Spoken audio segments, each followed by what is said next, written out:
जुआंच्या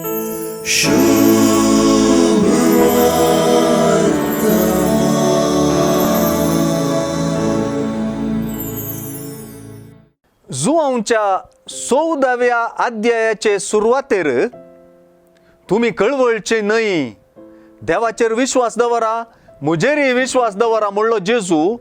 आता अध्यायाच्या शेवटाकी तुम्ही कंत काडची सोडा, तुम्ही भियेवचे नाका म्हणटा. अशें निमाण्या जेवणार जेजूची शिसा लागीं उलयल्लीं उतरां येवंकाचे दुखाचे परिस्थितीक वर्ते बुजावणेची जातात. तेच परी ह्या बुजावण दिवच्या उतरांनी जेजू बापा लागीं वेता म्हणलें सत चड धैर्य दिवचें.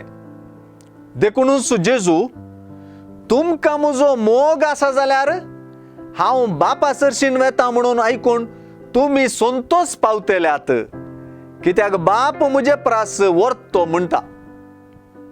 जेजून आपल्या शिसांतईन दवरनवेचें समाधान खंयच्याय संवसारी नदरेच्या समाधानाक ताळ पडचें न्हय.